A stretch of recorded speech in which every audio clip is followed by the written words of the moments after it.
श्री शिवाय नमस्तुभ्यम। स्वागत है आपका शिव पुराण श्री रुद्र संहिता चतुर्थ खंड 7वें अध्याय में भगवान शिव द्वारा कार्तिकेय को सौंपना। ब्रह्मा जी बोले, हे नारद, अपने पुत्र कार्तिकेय का अद्भुत पराक्रम देखकर भगवान शिव और देवी पार्वती बहुत प्रसन्न हुए। तब सब देवताओं सहित श्री हरि, विष्णु और देवराज इंद्र और मैं भी बहुत हर्षित हुए और भगवान शिव से बोले, हे देवादिदेव भगवान, आप तो सर्वश्रेय हैं, सर्वज्ञाता हैं। संसार की सब घटनाएं आपकी इच्छा से ही घटती है। आप तो जानते ही हैं कि ब्रह्मा जी द्वारा असुर राज तारक को दिए गए वर के अनुसार शिवपुत्र ही उसका वध करने में सक्षम होगा। इसलिए ही कुमार कार्तिकेय का जन्म हुआ है। प्रभु, हम लोगों के कष्टों को दूर करके हमारे जीवन को सुखी करने के लिए आप अपने पुत्र कार्तिकेय को आज्ञा दीजिए कि वह तारकासुर का वध करे। यह कहकर सब देवता भगवान शिव की स्तुति करने लगे। तब भगवान शिव का हृदय हम सबकी प्रार्थना से द्रवित हो उठा। उन्होंने हमारी प्रार्थना को स्वीकार कर लिया और अपने पुत्र कुमार कार्तिकेय को देवताओं को सौंप दिया। तब भगवान शिव ने अपने पुत्र कार्तिकेय को यह आज्ञा दी कि देवताओं की विशाल सेना का नेतृत्व करें और देवताओं के दुखों और संकटों को दूर करने के लिए तारकासुर का वध करें। अपने पिता भगवान शिव की यह आज्ञा पाकर स्वामी कार्तिकेय बहुत प्रसन्न हुए।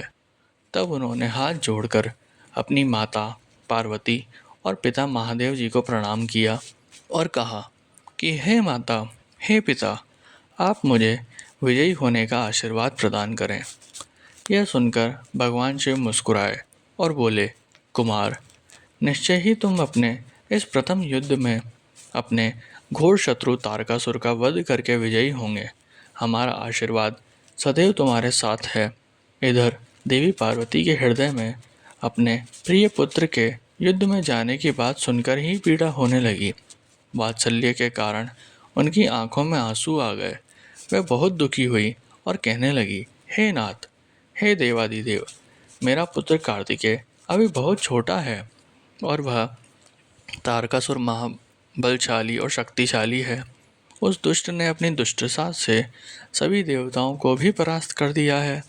जब इतनी शक्तियों के स्वामी देवता उसका कुछ नहीं बिगाड़ सके, तो मेरा यह नन्हा सा पुत्र भला कैसे उसको हरा सकता है।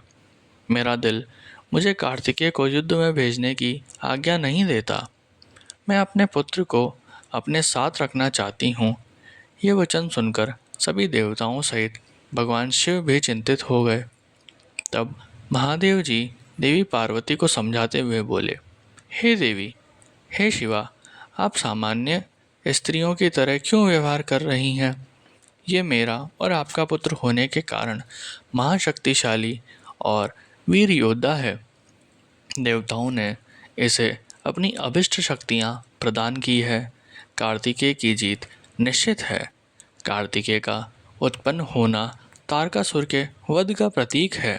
आप व्यर्थ में चिंतित ना हो और अपने पुत्र को खुशी खुशी तारक के वध के लिए भेजें। भगवान शिव के ऐसे वचन सुनकर देवी पार्वती को बहुत संतोष हुआ और उन्होंने कार्तिकेय को युद्ध में जाने की आज्ञा दे दी। तब सब देवताओं का भय दूर हुआ और उनमें प्रसन्नता की लहर दौड़ पड़ी।